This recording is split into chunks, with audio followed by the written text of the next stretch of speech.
Thank you, everyone.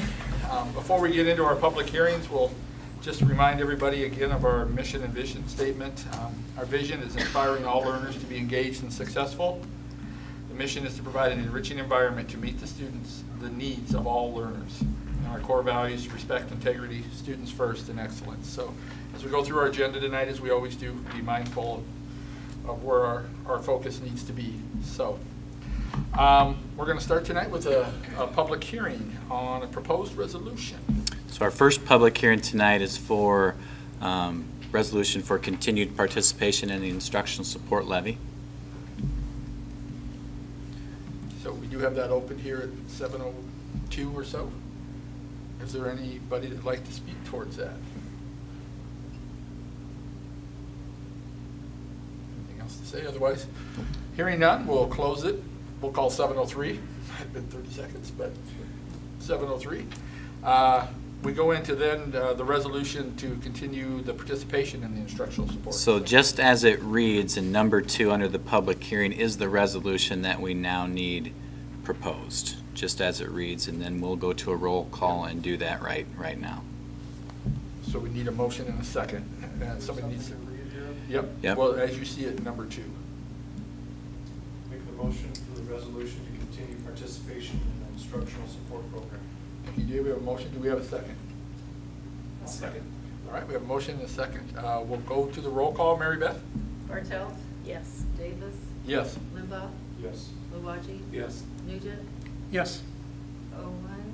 Yes. Lindsay? Yes. Motion carries. The resolution carries. Next, our public hearing around 7:04 will be opened to hear on the 21-22 school calendar. So later on in the meeting, we will approve the school calendar for next year. Start date of August 23rd, which is the first legal start date. We'll highlight some other differences in the calendar, talking about professional development days and so on. 67 hours over the required 1,080 is what we built this calendar on. Question, we are doing a full day staff development instead of the half days, correct? Correct. I think that makes a lot more sense. Yep. The advisory council, we talked a lot about that. Administrative team talked a lot about that. We think we'll be a lot more efficient. We can get a lot more done. The 2-hour early outs, we're limited. You're rushing to get there. You're rushing to go after. Whole day provides just a bigger piece of time for us to do more. We also think it's more friendly to our families, to our parents, rather than trying to find mid-afternoon daycare twice a month. It's whole days, and they know when they're coming from. There has been talks about maybe Monday or Friday fits better in a family schedule than Wednesday. The issue with that is preschool. Preschool doesn't meet on Wednesdays. If we took a day from them 9 times, they'd miss almost 2 weeks of school. So that's why they fall on the Wednesdays.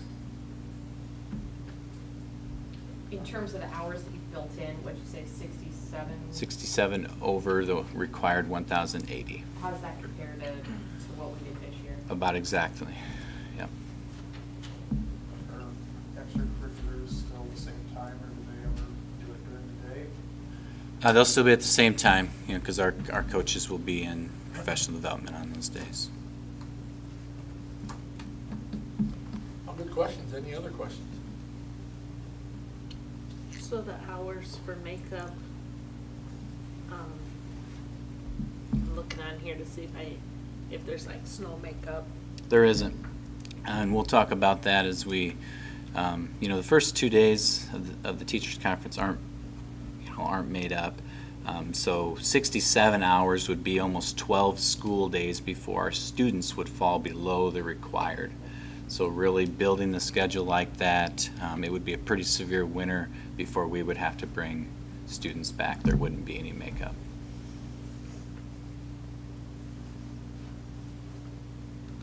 So what we approve for start date and end date tonight, that should be what the school year is. I like this broke down in months and tell you how you get to the hours. Yep. other questions?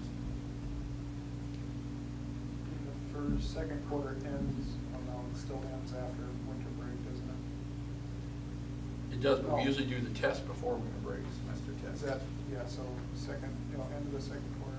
And the second semester will be at is the Christmas break. December. Oh, it is, okay. We did that this year for the first time. Previously, we had always ended second semester after winter break. That's tough with college alignment. That's also really tough to, come back and then assess kids. Those are difficult things. It's probably better for kids to end it at that semester, assess them at that time. Aligns with all of our Iowa Lakes classes that way also. Days or hours wise, is it pretty similar between first and second semester? It's longer second semester, no doubt about that. So that affects those high school courses that they might have it first semester and second, same class, for example. So that's where there has to be some adjustment in those classes.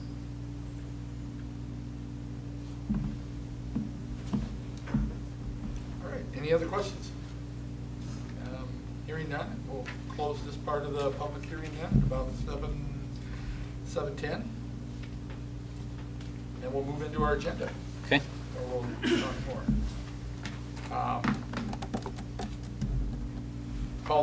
We'll call the regular meeting to order then here, and we need a motion to approve the agenda. Motion to approve agenda. All right, we have a motion, do we have a second? A second. All right, motion and a second, approve the agenda, all in favor say aye. Aye. Opposed? Motion carries. Hearing of delegations, I don't have any, so we'll move into the consent items. You should have all received them in your emails earlier. Anything, Todd, as you went over the invoices? Nope, everything looked good. Okay, that's great.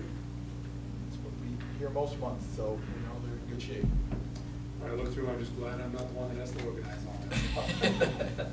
It's amazing when you come in, though, she's got it organized for Yes. us. Yep.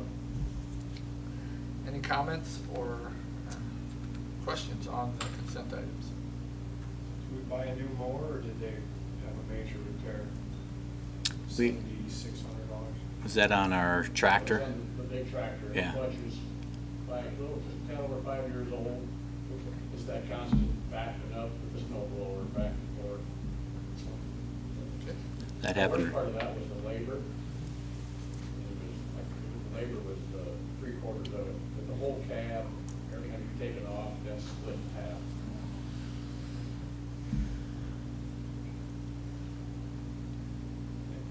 If we don't have any other further questions, we need a motion to approve the consent items.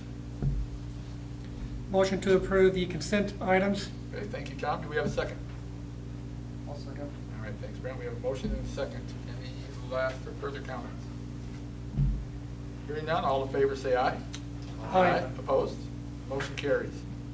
Communications to the board. You see nothing there, but we're going to take the time for Joe to introduce one of our newest positions that we hired here that we've been talking about the last few months. Yeah, we'd like to introduce Mrs. Janie Eischen, who will recommend for our new Director of Teaching and Learning position later on in the meeting. Mrs. Eischen currently is working Prairie Lakes AEA with many jobs and titles there.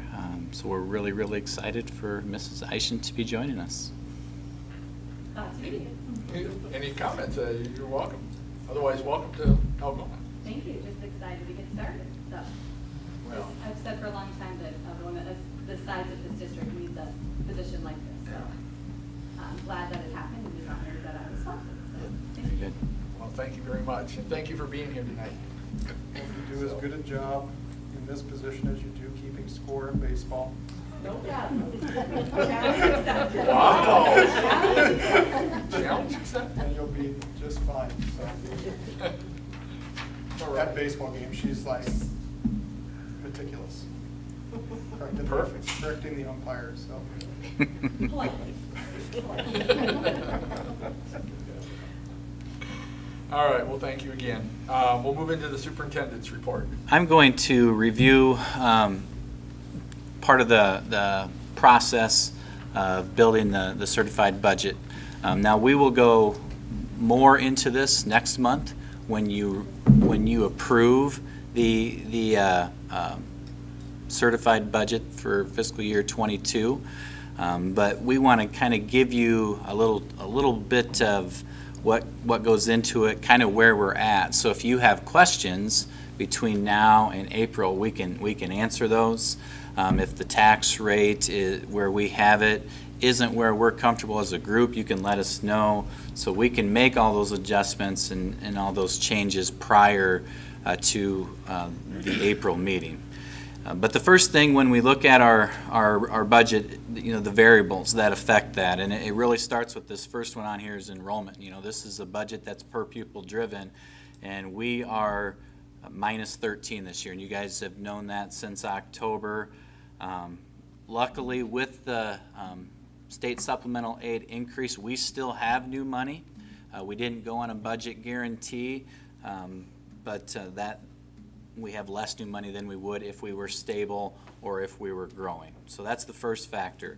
Preschool, we're right in line. I've had a lot of community members ask me about preschool funding, and it's something that you hear them talking about on the news. Well, in some other communities, larger ones specifically, their preschool funding, they lost a lot of preschoolers this year in the different year that we have. There isn't a budget guarantee for preschool, so they're going to operate their preschool next year with much lower funding than what they normally would, and there's not a guarantee for that. We don't have that issue. Our preschool enrollment's the same this year as it typically is. State supplemental aid went up, 0.10. So that amount, that's kind of what you're going to see as we go through here. Most of our expenditures are going to go up a little bit. Most of our revenues are going to go up a little bit. There's some places that they won't, and I'll talk about those. So our dropout prevention is going up slightly, $5,000. Our cash reserve, we are going to tax for $152,000 less dollars next year than what we did this year. Now, we are going to increase our management some, and that's to pay for the early retirement programs that we've had in place. This is the second year for the early retirement program for our teachers. That's how we pay for that. So you'll see all that reflected in our total tax change when we get to the end. Question on the SBRC cash reserve levy. Is Yep. that most of that special ed deficit? Absolutely is. Absolutely is. Most of this comes from our special ed. We operate with a large special ed deficit, something we're still working on, something we will get better at. But you're right, Tom, that's where most of that comes from. Taxable valuations in the county have went up slightly. Management dollars increased from $600,000 last year to $700,000 this year. So that's the key variables in building this budget. Expenditures, our expenditures are going to go up. They're going to go up about to $700,000. The big thing when we talk about expenditures, when I get to revenues later, do our revenues go up more than our expenditures? And they will. They'll go up quite a bit more than this, and I'll explain that. Every other increase is pretty small, right? Our activity fund's only going to go up a little bit and so on. But expenditures will go up next year about $700,000. Our revenues in our general fund will go up about $900,000, $974,000 total. A lot of those revenues are, remember, we decreased our cash, $160,000 or whatever it was, but we will have increased revenues next year from our sharing agreement, our resolution with the Laverne District. So our revenues are up. We expected those to go up. They're up higher than our expenditures. So that's good. What's the reason for the big jump in expenditures? It will be just positions, increase in cost, insurance increases, and all of those. So if you look at it by fund, and you can compare this to the previous 3 years, the tax rate we're going to propose is the exact same tax rate as last year, $10.63. General fund, $876 goes to the general fund, about 86 cents to management. We don't have these two funds. About $1, it is $1 of physical plant equipment levy. That's fixed, it always stays the same, for a total of $1063. Exactly what we had last year, 18 cents cheaper than when we had the previous year. Hey, Joe, we should go back one slide. Yep. The change in revenues, is all of that, long-term money, or is any of that like short-term money? Yeah. It's both. We have money it did increase because of the joint employment. That's a 3-year increase, but we decreased it in other places, like the cash reserve. So it's kind of a balance between the two. But we still are forecasting out beyond when that money's there. And probably in 2023, we'll reduce all the cash that we're taxing for, because we'll have this other funds to supplant it, and then we'll change that back when that money's no longer there.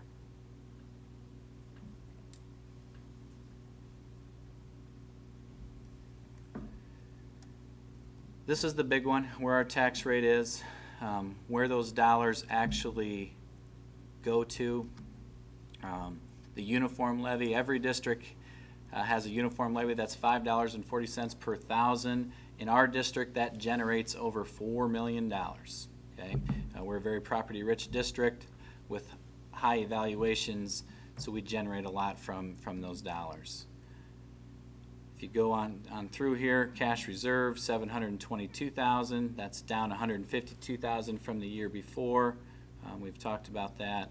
Instructional support levy, $135,000. So these are general fund tax dollars, and where they come from and the amount that they generate, a little over $7 million. And the question why the big difference in the ISL for 3 years? That's something we were looking into. I don't know if I could completely answer that one today, but I will be able to before we certify in April. Okay, thank you. So again, a tax rate makeup where we don't like that to go up. We want that thing to stay steady if we can. What's the total amount of our instructional support levy used? 163,000, 135,000 is the total.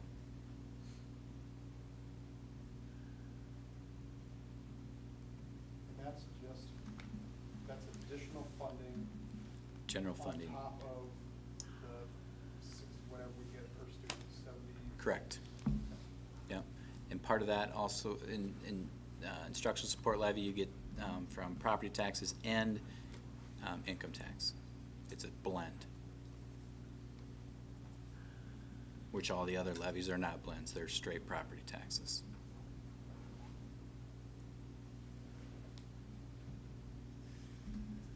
Any questions on our expenditures, revenues, tax rates? Again, this is just kind of a surface level tonight. Wanted to show you where we're at, that we're going to get to that 1063 where we were. If we have concerns with that number or how we got there. And that's what we're approving is that rate. Tonight we are not. What eventually. Yes.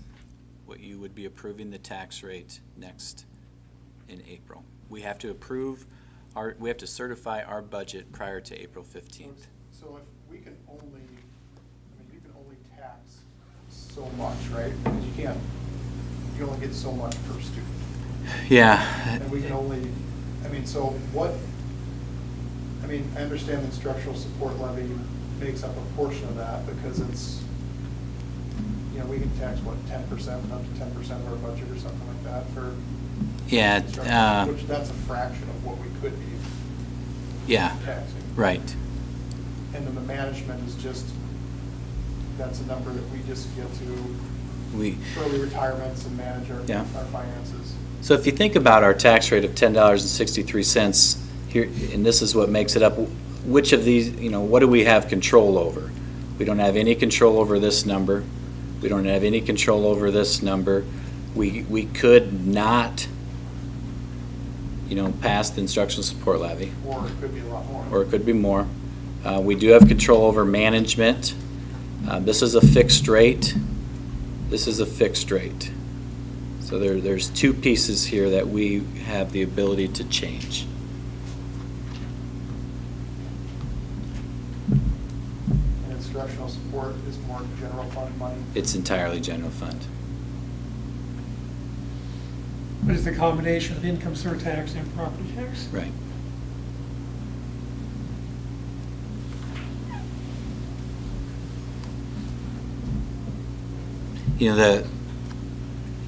Some might think, if we need more money from the school, why don't we tax for it? Or that the school does just raise taxes to get more money from the school. And as you can see, it really doesn't work quite like that. We only have control over a few areas. And there's a cap to those areas too. And there's a cap to those areas, right? Our 1063 would be in the bottom 15% of the state of Iowa. So we have a very good tax rate for our people. I was just looking through, I think only three districts out of the 330 districts in the state of Iowa don't use the instructional support levy. I didn't think there was any anymore, but did you find three? Well, maybe it was old data. Yeah. But, Yeah. I mean, it's the norm. Yeah, for sure. So some of our dates, we have to adopt our budget prior to April 15th, so at our April meeting, we need to do that. We will publicize our budget 10 to 20 days before that meeting. We don't need an election for any of this stuff, our PEPL or instructional support. We don't have a PEARL. There are times when we need to, we're just not in that year. We'll have a budget guarantee resolution at the April meeting, even though we don't think we'll be on the budget guarantee next year. That's just best practice to always pass that and have it in place. Having everything to the Department of Management, to the county before April 15th. If we need to change this year's budget, which we typically do, then we need to have an amendment to that prior to May 31st.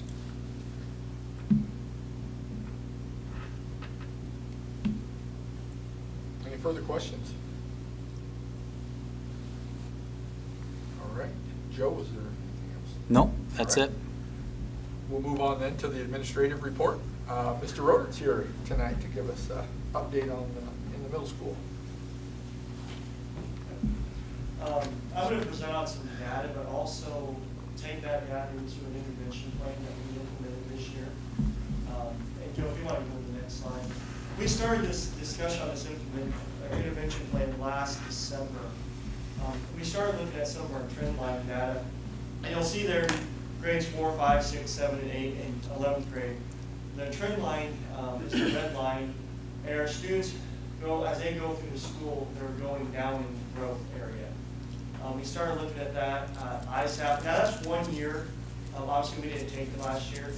It was a completely new test, very, very different than the Iowa assessment test that we used before. So we took a look at that. But what we looked at is that trend line. Why are our students going down? How do we intervene? And also, and you'll see on the next slide, Joe, if you want to take it forward, we looked at A, reading as well. And you're kind of seeing the same silver trend line data going there. And that is the blue going up is the percentage of students that showed desired growth. Now, one thing I will say is that's not the students that had growth, is that met desired growth. So there were some kids that were very high that stayed flat. There were kids that had growth, but they didn't meet the goals. But that is the number of students that met the desired growth. Then the column on the right there is the number of students per grade that did not meet that desired growth. They were flat, they didn't meet the desired growth level, or they could have even dropped in their scores. And so taking a look at all that data, we knew we wanted to do something different going into this year to change that trend line. And so what we did is we implemented an intervention plan last year. And I'm going to tell you, when we shut down in March, that just made, we've got to make this work somehow. And so to make that work, what we did is we actually changed our schedule, our structure of our classes around, and took ELA teachers and actually created full intervention classes every period throughout the day in 7th and 8th grade. With our current staffing, we could not do that in 5th and 6th grade, but we were able to do it in 7th and 8th grade. And, Joe, if you'll flip it forward, you'll look at that trend line down. The red line is, it's hard to see with my bad eyes up here. They told me I needed readers in a couple years, so. You'll see the red line is the flat growth. The green line is the desired growth. And you'll see as our, this year's 7th graders, okay? As they were 5th graders, you can see where they started. 7th graders, actually that flat line number went up. 3 more kids did not meet desired growth. And then, like I said, last year we shut down. We implemented our intervention plan, and for the first time, you look at that numbers, we jumped up to 53 kids met desired growth. 20 kids grew. There's still 33 kids that had that flat growth that were either did not grow, already there, or maybe dropped. But that's the first time you've seen that. If you slide to the next slide, Joe, you'll also see, look at the 8th grade. This is a much larger class, a class that has struggled in areas, and we spent a lot of time with them. You'll see for the first time they jumped up to 66 kids met desired growth. There was an increase of 19. 47 kids are still at flat growth or not meeting that growth that we're working towards. You couple that with the idea that these kids didn't have any instruction for the last 4 months of last year. Coming into this year, that intervention, that's a very significant change.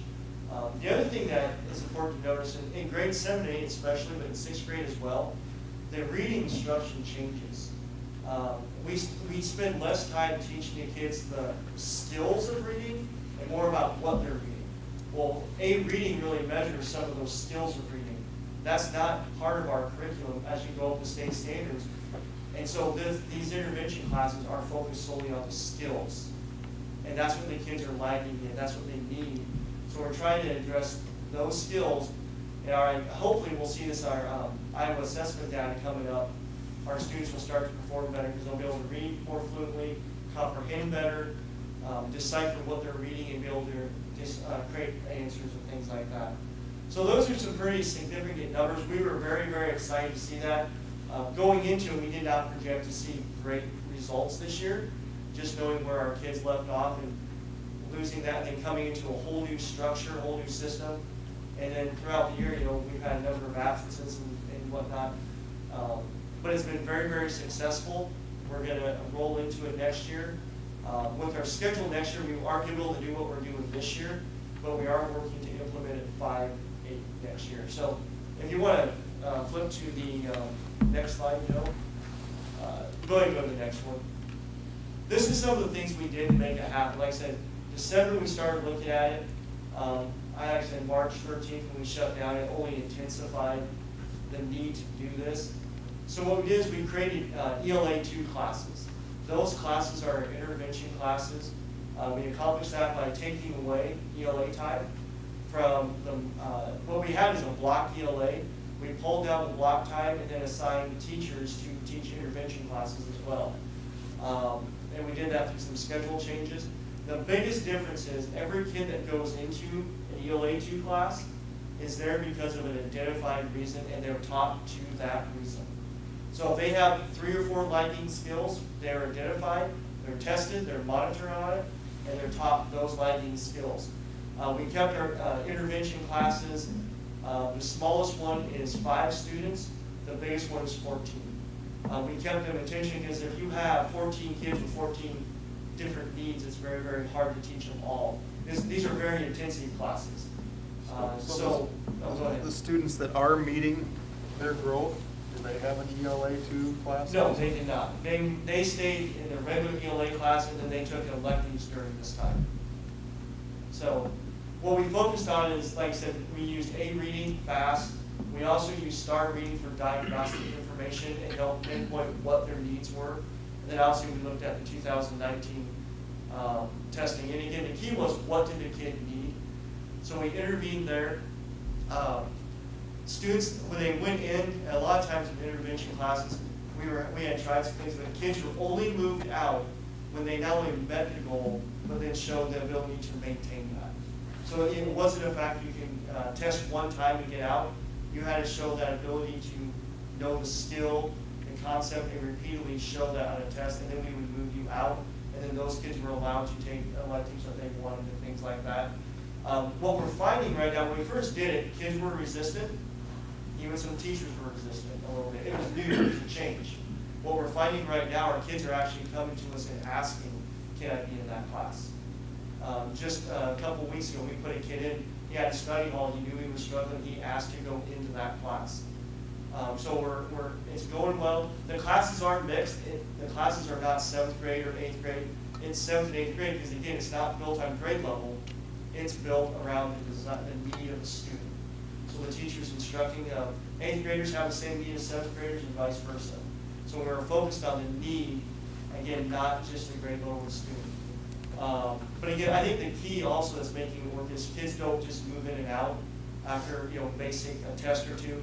They show that skill acquisition and they demonstrate it on assessments. So our teachers do it. I do want to compliment the teachers. It's Mara Bauer. She's the 8th grade ELA teacher. Chris Doherty is one of the 7th grade teachers that's doing a lot of the intervention work. She probably teaches about 85% of all the ELA 2 classes, and then Carolyn Powers teaches some of the other ones. And together they're leading this charge, and those 3 teachers have done an absolutely amazing job creating this and making it work. And I think they really bought into the intervention that we're doing with the kids. Like I said, we'll see in the upcoming ISAP testing in April, but we're real excited with the intervention we did. Those numbers we have not seen in the middle school. We look at why those numbers, why do our scores go down? As the kids come up, they have a lot of supports coming up. They have intervention, they have title. When they hit middle school, they don't have that. And again, the curriculum's changing. Some of the rigorous work of it is changing. And we were looking for a way, how do we support these kids in this area? We also want to find a way, and we're working to do this in math as well, to try to address some areas of math for students to help it. We have things for the higher achieving math students, but we don't have anything right now that intervention for kids that are struggling, and we want to implement that. So that's what we're doing right now. Like I said, we are going to continue it next year, do some designated intervention times. And we're going to talk about some interventionist ideas later on in the meeting also. So did you see any difference, or what do you attribute the, looked like 7th and 8th grade were exactly flipped? Their testing, 7th grade was not meeting, or fewer meeting the benchmark was a larger, number was a lot larger. An 8th grader, we had a lot, 64 to 44. You're talking about the trend line? Yeah. Right here. Like, Yeah, 53 of the 7th graders were meeting desired growth, and in the 8th grade, 66 were meeting desired growth. That's kind of what you're looking at. yeah. kind of There's like- a couple things. This is the same, back that, please, that's the same group of kids as 5th, 6th, 7th, and 8th. That's a cohort all the way through. Yeah, okay. Okay, Yeah. so not So what we looked at is students in 5th grade, 6th grade, as they move through the system. Gotcha. This is the 7th grade this year. Correct. So that's their current score. Gotcha. Okay. And that was the big thing we were looking at. Why were our kids going down? Well, obviously, part of that is when they're going into the curriculum that we're teaching, if they don't have those lagging skills, we don't go back and, the curriculum, the standards don't go back and teach those. And we were trying to find a way to do that, and that was what created these intervention classes. How do we get back to these kids? Because we're having kids in 8th grade that need 5th grade skills, and we got to address that. We need to be there for those students. So, and like I said, I can't say enough about the staff. They were nervous about it, didn't know about it at first, but they jumped on board, and they have done an amazing job. So, Okay, thanks, any James. other questions on that? Or? No, thank you. It's good to see that growth Thank you. and all the hard work. Mr. Davis, can we back up a second? Yep. Yeah. Back to the budget for a second, Mr. Carter. Yeah. My memory may be off on this, school law may have changed.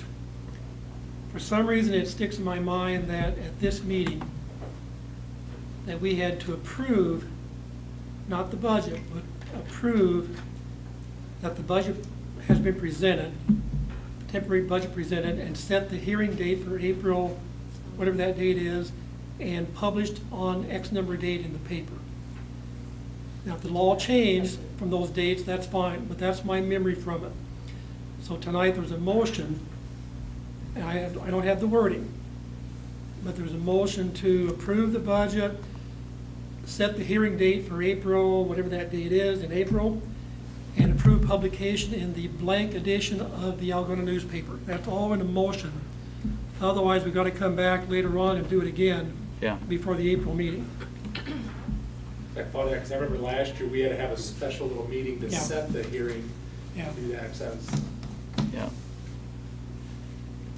So we can make a motion to set that. Yeah, we've already had the budget. You've already done the, Come in. let me find it.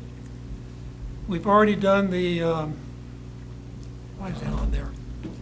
On 7. This computer's smarter than me. We've already done the budget overview. That'd be the time Yeah. to make this motion. Okay. And there should be legal language that it's from the budgetary papers, from the information you got from doing the budget. Can we go back to last year's minutes? Yeah, that's what I'm What you're looking at. going at here. I do remember having to, but as far as saying publication, I don't remember, but as far as setting the timing. Well, that's the law change. That's my memory from Okay. this stuff.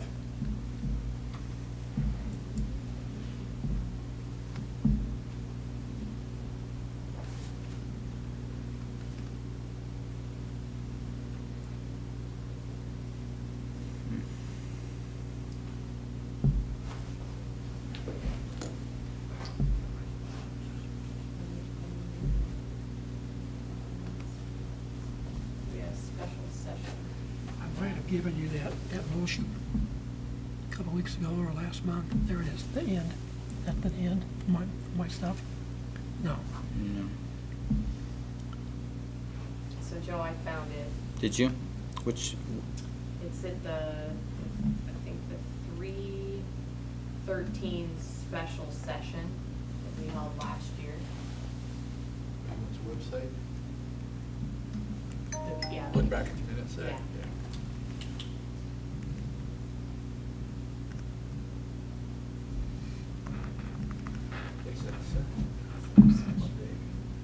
It just says Owen moved to set the date and time for the 2021 budget public hearing for Monday, April 13th at 7 PM, seconded by Nugent.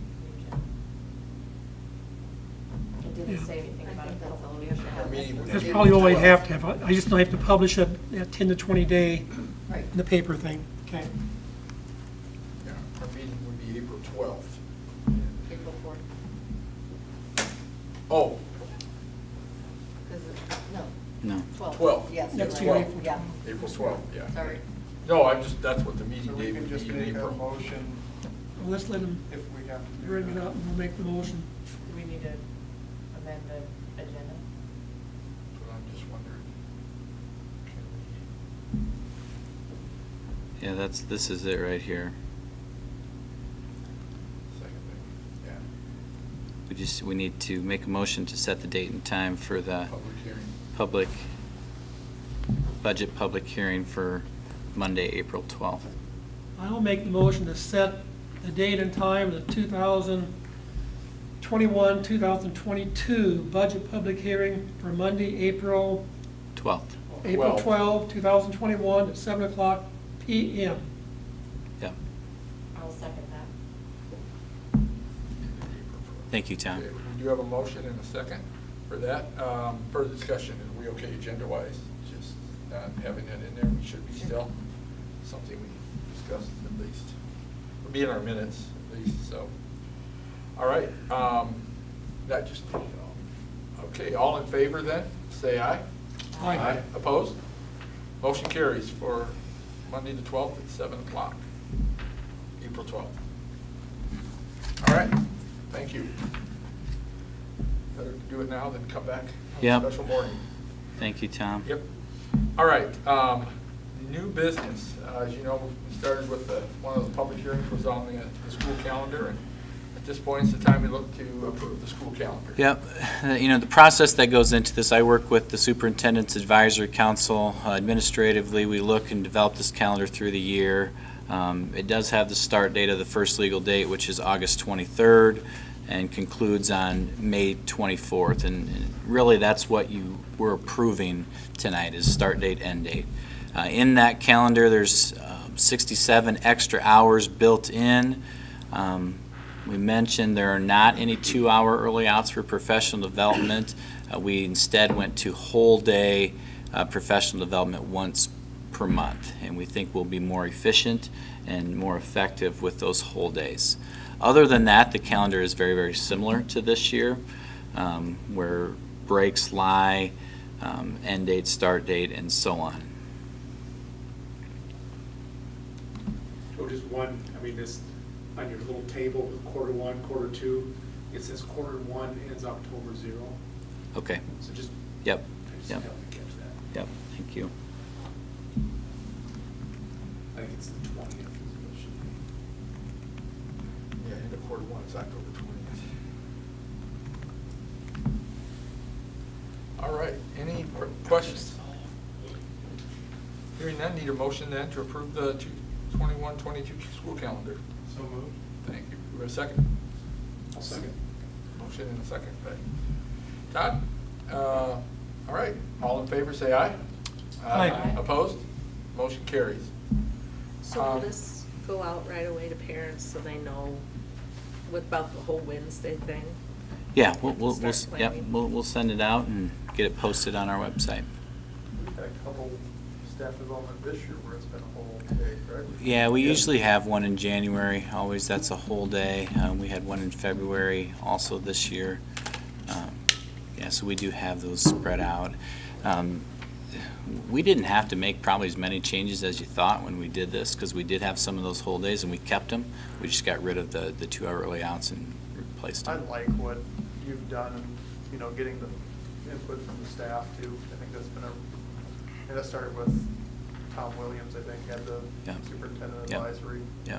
council, and you've just carried on that, and I think it's changed our calendar for the better. I mean, because he brought up, it's just somebody with his experience that Right. brought it in, and then you came in and did that. I think it's, ending the semester, the full day developments, the working in the hours, Yeah, you know, even the spring break, you know, right. how it's worked in, so I think there's, And if we find things that don't work in our calendar, we make that adjustment and try to make it better the next year. All right, moving on to new business and B, this $8.847 million in tax revenue and refunding bonds is for refinancing and So for we, the gateway. yeah, we've had a couple different steps here in order to approve the use of those sales tax dollars and the refinancing of our current debt. You know, so there's really two parts to that to equal that 8.847 of school infrastructure sales. There's 3 resolutions that we need to do tonight, and each of these will need a roll call vote. The first one, and you can read it as it is, it's a resolution to appoint our paying agent, bond registrar, and transfer agent. You can read that, the whole thing. We need that resolution read like that. You can click on, if you want to see what that resolution is, you can do that as well. Any It questions? should be this. If not, we would need someone then to kind of read that resolution, and then we'll ask Mary Beth we'll have a second and ask Mary Beth for a roll call. I'll do the first one. Okay? Resolution appointing paying agent, bond registrar, and transfer agent, approving the paying agent, bond registrar, and transfer agent agreement, and authorizing the execution of same. Perfect. Thank you, Tom. We have a motion, do we have a second? I'll second. Motion and a second. Any further discussions or questions? Hearing none, Mary Beth, we'll go to roll call. Bartel? Yes. Davis?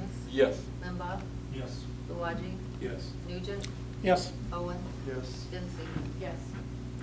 All right, thank you. The next bullet point there is also a resolution. Yep, and this is the resolution approving our tax exemptions certificate. What does that mean? Just We are tax exempt as a public school, so this is just our certificate saying that. We need a resolution to approve that certificate to be placed on file. I make a motion for a resolution of approval of tax exemption certificate. Thanks, Andrea. Do we have a second? I'll second. Thanks, Lori. We have a motion and a second. Any further questions or discussion? Hearing none, we'll do a roll call. Davis? Yes. Limbaugh? Yes. Louwagie? Yes. Nugent? Yes. Owen? Yes. Densey? Yes. Bartel? Yes. You almost fooled me. You changed it up by one there, so. And then our third resolution. And the third resolution is authorizing the terms of issuance and providing for the securement of the payment through the sales tax dollars. Again, you know, we're using sales tax dollars for the new project that was approved months ago. We're also refinancing current debt. There was a question asked of Titanca has some current debt. Why did we not refinance that? When our financial advisors looked at that, the savings from the refinance was not greater than the expense to refinance. So they advised us not to do that at that time. The savings was too small. So this is the last step, the last resolution to authorize the terms of issuance. Resolution authorizing the terms of issuance and providing for and securing the payments of school infrastructure sales, services and use tax revenue and refunding bonds. Very good. Thank you, Todd. There's a motion. Do we have a second? I'll second that. Thanks, Andrea. We have a motion and a second. Any further discussion? If not, Mary Beth, we're ready for a roll call. Limbaugh? Yes. Louwagie? Yes. Nugent? Yes. Owen? Yes. Densey? Yes. Bartel? Yes. Davis? Yes. Thank you all for going through those resolutions and reading them as is, I guess. Next, approve the low bid for the athletic gateway and softball fields. We got some nice bids. Yeah, last Wednesday, we received our bids for the Gateway and softball project. We received 5 bids. Atura, the architect we've been working with, is recommending we accept the bid from Sand Construction for $2,108,627. The cost proposal, if you remember, was $2,644,292. So we had very good bids, very competitive bids for the project. Any questions? I'm sure they went over the bids and everything. They went through all the bids, have talked to the contractors who submitted the bids. They feel very, very good about Sand's bid at $2.1 million. On that one, I just, at the attached there, it said alternates, a standing seam metal roof. Yep. Is that an option or is that included in that bid? That they give what it would cost to put that alternate steel seamless on. In the bid, it's for rubber, Rick, is that right? Right, yeah, it's a rubber roof right now. Okay. Long term, we would prefer a standing, steel roof. And at that alternate expense, we probably will look to do that. Okay, so that's Yeah, not, where the bids not are. going to have to worry about that? No, just- okay. no. Any other questions? I think it's important to know that a lot of the business too for the subcontractors is local. Absolutely, absolutely. The sub list, they don't submit that with their initial bid. They do 24 hours later. Many local subcontractors from Algona are on that list, which is great. That work stays home with our people. Good to hear. I will motion to approve the low bid for the athletic gateway and softball field. We have a second. We have to say approve the bid of sand? Wow. Because technically, it's not a little bid, right? Well, it is. We're approving the bid from Sand Construction. Motion to approve the bid from. Sand Construction, yeah. Do we have a second? I would second that motion. Okay. The other contractor withdrew their bid. Withdrew. Yeah, Yeah. they did withdraw, yeah. So, Yes, so we have a motion and a second to approve Sand Construction bid for the Athletic Gateway and softball field. All in favor, say aye. Aye. Opposed? Motion carries. First reading of our 400 series. There's no action for this tonight. This is just something for you guys to continue to look through. I know Gloria and I have looked through a couple that she found. There will be some changes in the 400 series. You know, one example is with the cell phone policy. It's simply out of date. You know, talking about minutes and stuff that, you know, isn't really in the plans anymore. So we'll have some updated language from the IASB. I gave an example of that in your general information. Gloria had asked some questions about things that were still in the master contract. Everything was. There were, you know, our district didn't take very much out of the master contract. They left most of it in, which is good. So there isn't a lot of change, but there are really good questions that we looked at. And so if you have time to look through those, have questions, that's really the biggest thing. Ask questions, or is this supposed to read this way? And I'll take a look at it. We always review those with the Iowa Association of School Boards sample policies to make sure we're aligned with those. Any questions if you've had so far, if you haven't? All right, we'll continue to do that. So, E, approval of a high school gym air handler unit. When Rick's here, that usually means we're spending money. Yeah, I mean, we've budgeted for this. Rick will talk about it, an air handler unit for the high school gym. We budgeted $175,000. The proposal we have is for $173,000. Rick worked with them a little bit, but he'll talk about what the improvement is. After 3 years of working on this, they came in over budget. We did a little trimming, and we trimmed them down, so we got under that. So they fall under the Omni agreement with the state of Iowa. So Johnson Controls, it's not the first round. I did a little digging real quick. So the very first time we've done one of these with Johnson Controls and used the Omni agreement, that's the state of Iowa, so it's for bidding process. Our very first project on our roof here in the high school was 2004. We did our first project with them, and we've done every project with them since. And they pay 4% of this project. 4% comes out of that and gets paid to the state to be a part of this bid process. So it's good for us. So, and it's actually good for them. So it's actually 4 units. The gym has 4 units that runs. And just so you know, we get the bang out of our buck around here. Those units are 50 years old this year. Wow. Nobody gets, the average is 20 to 25 years. 30 is extremely good. We squeeze 50 out of them. So sometimes that's good and sometimes that's bad. That gym's never been air conditioned, which is just extremely crazy. Back in 1969, when this was being built, why did we not put air conditioning? We put air conditioning in a couple of classrooms and not there. We have a very high dollar gym floor. So I've added air conditioning to that. And of all people, Cecil is the happiest. Because he says that he'll just be able to stand up for graduation and not sweat so bad. And he was very happy. But, so we're going to have 2 units now. We won't be able to keep it down to 60 degrees in there. We'll keep the humidity out for the better of our gym floor. Because you guys that are coming in summertime, you ever watch that floor? It gets tight and it starts to cut. So then it's just not good. So we'll be able to keep it decent, but we won't keep it like the Commons. So, and we got to do a little bit of roof work with that. So that's the only thing over and beyond it we'll have to take care of. We'll have to put some curb and gutter on top. So we'll build up, so you can set those units on top of that. That'll be pretty minimal.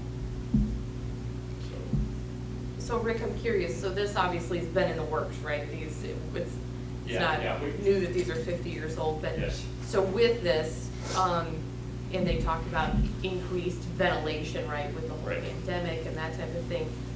Will this also assist with that? I'm assuming it will just move more air for us? Yes, yeah, in fact, it's even better. These are York units, Johnson Controls owns that company.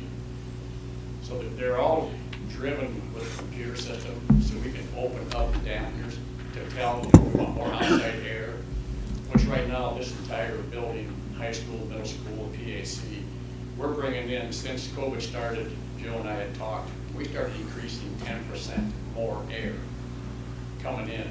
Now, it costs us more money because the more outside air you're bringing in, the more we have to either cool or heat. Sure. But it's the best. It's worked out really good. And our numbers around here, and everything we're doing right. So we do the same thing with the gym, especially for large crowds. That helps. Yeah. So, and this is just the tip of the iceberg. Now we do these 4 units. Next year we have a plan to do 3 to 4. The next year 3 to 4. So the next 4 years to get all those units replaced on the east end. And we have all of that budget into our PEPAL annual plans going out 5 or 6 years. 5 ways, Yeah. yeah. Great. We're gonna miss you, Rick, squeezing on people. What's that? We're gonna miss you squeezing on and say. Well, need to, I can come back once in a while. Right. Drive down to Point Piedmont. That's right. So, obviously, we'll need a motion to approve the high school gym air handler units. So moved. Thank you. Jay, do we have a second? Second. All right, motion and a second. Any further questions for Rick? Hearing none, all in favor say aye. Aye. Opposed? Motion carries. School-based mental health services. We're going to talk about a couple different things here on the agenda about, additions to the district in terms of personnel. And these are additions that we'll be paying for with the ESSER, which is the federal CARES dollars, as a result of the pandemic. So these aren't additional expenses to our general fund. They're additional expenses from additional funding that we're getting. We want to try to put things in place that are beneficial to our kids, that we think can really make a difference for our kids, that we see a need on. A school-based mental health services is something that we've talked about actually for 2 years, and we've met with the Seasons Center, who does partner with schools in Iowa to support both social, emotional, and behavioral needs by putting school social workers in place. They cover part of the expense, the district covers the other part of the expense, but that person works in our district, in our buildings, with our kids all the time. And when we're not in school, such as the summer, they work for Seasons. I think this would be a tremendous addition, something that would really be valuable for our kids.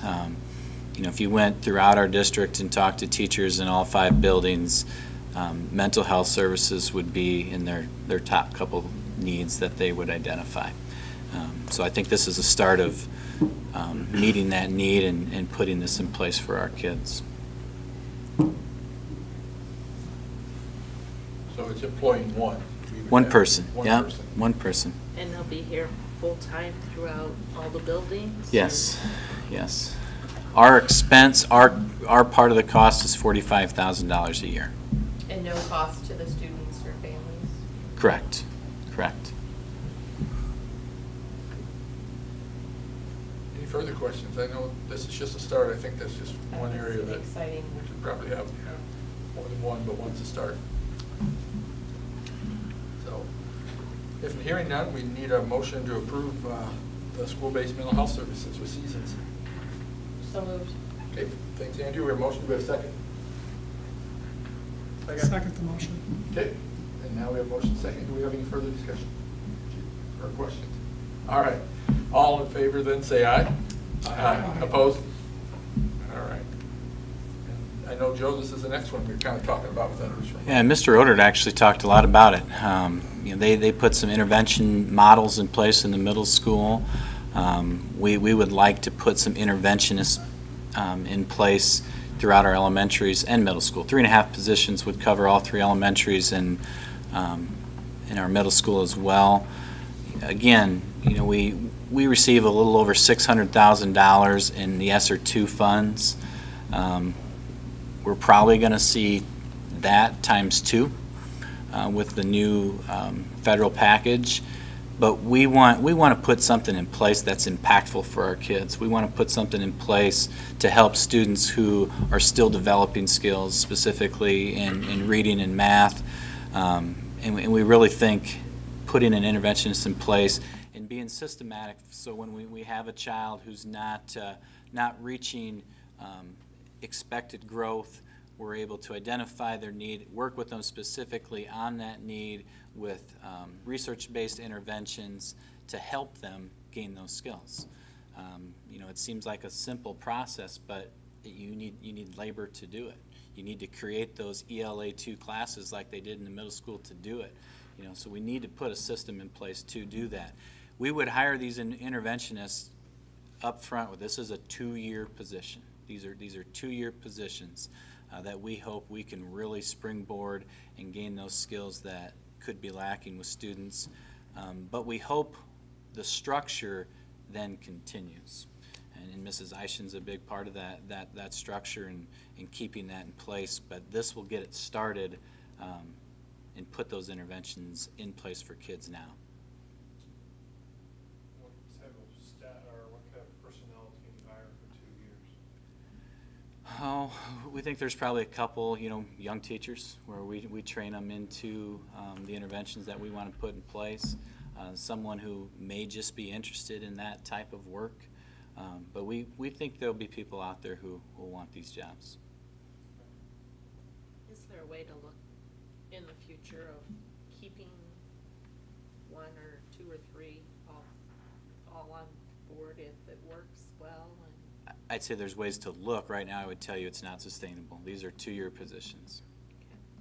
I think there's 4 of us at this table that we did that a while back. Yeah, And we that's what I'm thinking. know that that's not something that was sustainable. And in this 2 years, I think we even discussed in our review that, if a teacher internally went to it, they would understand that they don't guarantee a job back, or how does that work?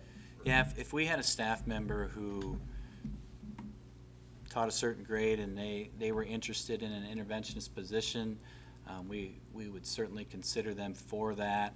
When the 2 years are up, if we had a position open, they would be certainly a great candidate for that position, but we wouldn't create something for them. We wouldn't be able to create something for them to move back to. We just need to be open and honest up front that this is something we're putting in place for 2 years to help kids. Districts across the state are going to be doing this. This isn't just going to be in Algona. This is what most districts are going to be doing with a lot of these dollars, and it's something that will really make a difference. Obviously, we see the possible benefit of it. How is our staff gonna, you see them taking, we've got a 2-year people that are helping with intervention. Some of our staff are doing intervention now. Yep. In 2 years, when we ask them to go back and do intervention, how's that gonna work? Yeah, I think that's a really good question, Jay. That's where the structure and the process we put in is very, very important here. And we need to have, our director of teaching and learning, our instructional coaches are part of putting that process in place. Just simply putting an interventionist in place, I'm not sure is impactful, but putting a process in place where this is the data we're looking at, this is what we do when they're not at desired growth, this is the research-based intervention that we put in place. That structure probably is what's important, and then we're going to have a person implement and execute it. The person who executes it, I think, is the variable that as we have a systematic process, that's the person that can go away, but the process is what we have to keep in place. Like in the middle school, our regular teachers are still doing intervention work. Yeah. This person will not eliminate that work. they're It's doing. in addition to, and our elementary classrooms would be like that also. We provide interventions in our elementary now. This would be in addition to meeting that many more kids. And it would be for ELA, math, I think it would have a reading and math focus for sure. You bet. So if I have a way to look at that, because that will be probably a challenge for what is different from what we've done in the past in the district with interventionists. And so I think a big piece of the structure is maybe not looking at remediation of skills, but instead of acceleration of skills due to the lack of learning loss that was there. And I think that's a really big difference in the mindset of the teachers, because we're trying to accelerate their skills to get so that they can be successful in core instruction. Whereas before we were maybe trying to backfill quite a bit of foundational. So I think that the way it's presented it'll look different than what it has in the past. Good. Which is the intent of that ESSER money. Yep, yep. 2 years wasn't just thrown out. The ESSER money is for 27 months. It has to be used. Yeah, we spent 27 months. So that's how the 2 years kind of comes about. Yeah. The accountability component would go back to our new hire here. Yeah, it Okay. would, and I think that's Right. part of that structure we put in place. You know, this is how we assess it. That's This is how what we that's how I do, would see it. and this, you Okay. know, this is how we measure our effectiveness. Okay. That was my concern, of just, okay, we're off the hook for intervention now. Right. Yeah, that would not be a good plan. Right. Yeah, it's somebody else's job to deal with that. Yep. But And then I think having to it's put going it to back in. require all parts of the puzzle. to Absolutely. make it Yep. beneficial. You're right, Jay. The younger staff who might apply for this, let's say college graduates, looking for their first job, preferably, they're probably looking for a middle school position, grade school position. Will they have the skills for this type of position? I think there'll be some training that we have to, you know, to teach them the interventions that we're putting in place. But I think our instructional coaches, you know, our administration, those people, they can give them what they need to be effective with this. Are the right people high learning curve? Yeah, Okay. right. And what All a right. great development opportunity for somebody Yeah. going to college. Yeah. that they Tremendous can on their resume. entire career. And we Yeah. get to have some, you know, probably some young people in here that we get to take a close look at that might be great candidates for us as we have positions that open too. Okay. Great discussion on this, so very good. Any further? If not, we would then need a motion to approve the hiring of 3.5 interventionist positions. I make a motion to approve 3.5 interventionist positions. Thank you, Andy. Do we have a second? I'll second. All right, thanks, Todd. We have a motion and a second. Any further discussion? 3.5 is going to be 3.5, or is it going to be 2 3/4?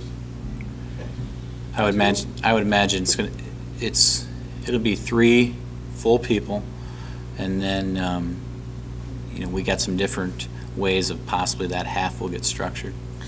But Does the 3.5, we'll put one at Bertha Godfrey, Bryant, Lucia Wallace, and the middle school. Does the motion need to include the 2-year hire? It probably should. think It so. probably should. Andrew, are you willing to? Yes, so I would add to that for a 2-year period of time. Okay. Thank you. Second? Second, all right. Have the motion and second then. Any further questions? All right, hearing none, all in favor, say aye. Aye. Opposed? Motion carries. Approved bus bids. Merrill's here to talk to us. Again, Merrill's going to talk a little bit about we put out bids for our specs. He's going to talk about that. Again, this was, we had budgeted to buy 2 buses on this fiscal year. So this is an anticipated expense that Mr. Mueller will talk about. With this, we'll be buying 2 Bluebirds, just as we've had in the past. Keeps things really simple. It also, Hoagland does not make a front engine bus. Thomas does not make one that meets our specifications. So Bluebird was the winner on this one. Looks just like all the other ones, white roofs, air conditioning, the whole 9 yards, 84 passenger. That way we can carry the luggage. They got all the luggage on them and stuff like that. So with this, when those 2 arrive, for the first time since I've been here, even though there was a transition, I wasn't, We will have everything 2012 and newer in the fleet, which is a tremendous boost to the transportation department. We'll get rid of all the old equipment that we have sitting around. We will have one parade vehicle from 1995 that we'll use in parades and stuff like that, but other than that, so we'll take, to like Titanic or someplace like that, they have parades and whatnot, throw out candy to the kids, because we try to go all those, but anyway, that's kind of what the plan is. And we have some buses we'll get rid of, what do we think, 1 to 3, is that where we're at on that? Probably 1 to 5. 1 to 5. One is sitting out here right now, just because I don't have room in the barn anymore. And once these other ones get over the summer months, I'll get rid of a couple more. And then once these 2 get here in the fall, we'll eliminate 2 more, so we'll have 5 of the old ones gone. And the value of those is really low, right? $1,000, $1,500, Yeah, right. $2,000 tops if we're lucky. Nobody usually gets too big a bidding war with them. Yeah. 2012 and newer, you think about that, to give you an idea about busing in our district, we have 14 routes, 14 rural routes. Next year, we'll receive $191,000 of transportation equity money. That's to get us to the state average. So we spend so much on transportation that the state gives us almost $200,000 to get us to the state average. So we spend a lot. We travel a long ways for a lot of kids with a lot of buses, which certainly factors into the type of fleet we need to do that. But with our whole grade sharing agreement with Laverne, do our buses go into the Laverne district and pick up kids? Right now, Laverne one of their buses comes and I store that one a year, but they've got 3 of their own that they have right now. Okay. Do they meet someplace? Or Yes, they meet in St. Benedict. Okay. And then one bus comes here, other ones go back to Laverne or Corwith or wherever they, Okay. yep. So the buses to get rid of, you just advertise locally and We put in the paper, yep. They're old enough, they might just go to, Munson's, Yeah. usually where they end up going. All right, any other questions? Like you said, this has already been budgeted kind of in the Yep. capital budget for it. So Yes. need a motion to approve the bus bids for 2 new buses, 84 passengers. I'm sorry, I'm looking at the bid, it's 144,290, is that per bus or is that? Per bus. 296 is the That's per bus. total Okay. bid, 296,000 for the 2 buses from Bluebird. Motion to approve the bus bid. Thank you, Brent. Do we have a second? a second. All right. Motion and second on the bus bids. Any further questions? Hearing none. All in favor, say aye. Aye. Opposed? Motion carries. Now some of the most open enrollments I think I've seen at one time. We have 17 open enrollments into the district in this meeting. 11 of these are for next school year, and it must be 12. 12 for next school year and 5 in this school year. The ones that are on this school year are kids who go to school here, families moved out of the district, they want to continue to go to school here, so that we're just open enrolling back in. The other 12 are new students to the district. So 17 open enrollment applications into the district, Is that most I think I've seen in a while. which is great, Yeah. which is great. Yeah. Hopefully they all come. Yeah. Yeah. A motion to approve the open enrollments. Thanks, Brent. Second that. Thanks, Jay. Motion and a second then. All in favor, say aye. Aye. Opposed? Motion carries. Now we get to go into new contracts. New contracts, we have a number of those, 12 different new contracts. Mrs. Janie Eischen as our Director of Teaching and Learning. Matt Stein for Model UN. That was a contract that was held by Phil Stein, who's retiring. Matt Stein for Quiz Bowl. That contract was held by Mrs. Cassens and Mrs. Spear. Joe Ingalls for Middle School Social Studies. Now Jim McMahon is retiring from 8th grade Social Studies. Chris Dorning actually applied and took that job. Joe is taking her job. We are adding social studies sections in the middle school next year because we're going to teach social studies to 5th grade every day, which we don't currently. But person for person, Joe Ingles would be replacing Jim McMahon, just not in what they're teaching. Lance Williamson for middle school special education, replacing Lori Ludwig, who retired. Kayla Jacobson, high school instructional coach, replacing Kurt Kissinger, who's moving to middle school band for Diana Bout, who retired. Vicki Duckert is another new contract that we'll be approving for a high school teacher associate. Drew Severson for middle school girls track and field. Mindy Spear for middle school softball. And we have our 3 driver's ed instructors. Ron Patterson for driver's ed teacher in the spring session. He's held that position for us previously. Mr. Whelan for driver's ed in the spring. He's also held that position previously. And Marty Wadley for driver's ed, who's also held that position previously. Thank you for doing that. Approve those 3 later for summer driver's ed?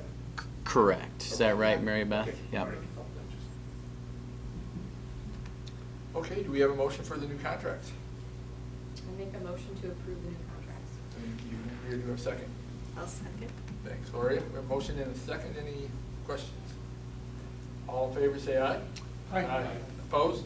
Motion carries. And welcome officially, Gina. And now our resignation. We have 5 resignations. First of all, Deb Miller, she'll be retiring as middle school teacher associate. We want to thank Mrs. Miller for her 25 years in the Algona Community School District. Darlene Goodrich will be retiring from her media associate position after 33 years in the district. We want to thank her for everything that she's done. And also Debbie Scott will be retiring from her school bus driver position after 22 years in the district. So thanks to all 3 of them for everything that they have done over a very long period of time in the district. Molly Henderson has also resigned her 8th grade girls basketball position, and Jennifer Reagan has resigned from her food service position. Need a motion to accept the resignations. Motion to accept the resignations? Thank you, Tom. Do you have a second? Okay. Thank you, Brent. We have a motion and a second for resignations. All in favor, say aye. Aye. Opposed? Motion carries.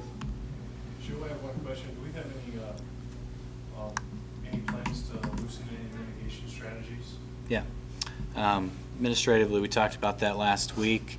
There's some pieces that will start getting removed pretty quickly. We're going to start with some plexiglass, some of those types of things, and kind of piece by piece take it off. I can tell you, Mr. Roeder was in the meeting. We hope to end the year normal. Now, whether that's for days or weeks, I couldn't tell you that right now. But we feel it's important that our kids end the year in a normal fashion. So, Most of our staff have been vaccinated? those who desired Chose, to, yep. I think all have probably been through So like both the mask shots. mandate for kids will not exist because the governor's not removed, and public health is not Right. removed their quarantine policies. Right? Correct, and that's why our masks are still in place, because of the Iowa Department of Public Health quarantine rules. Again, like I said, I don't know how long that period of time will be. That's something that we'll continue to discuss. We just think it's really important we end on a normal fashion as long as it's safe to do so, and that we think we're headed in that direction. I agree completely. Yeah. I think the board is on board with that. One of my concerns was when you put in measures, they work or things are normal, whatever, you know, how do you get rid of them? And I think you just have to. Yeah. Public health may never. Yeah, something we've already started discussions on. I opened them up to the building principals last week. We had a really good discussion. I think everyone felt the same way. What pieces can we start with, and where do we want to get to? And that's where our discussion's been. The timeline of that, it will still work at, but Because things are moving forward. yeah. It's good to see. Yes. very much so. All right, we'll need a motion then to go into closed session, 21.51I for the performance review. Motion to Superintendent. go into closed session. We have a motion and a second. I'll second. We do need a roll call for this, so Mary Beth's going to call you out quick. Bartel, Yes. Davis, Yes. Limbaugh, Yes. Louadgi, Yes. Nugent, Yes. Owen, Oh, and did you say, Brett, just say yes, Yes, Bobby? yes. Okay. Vincent. All right, thank you, everybody. Thank you, We're gonna go guys. into closed session. Thanks, Rick.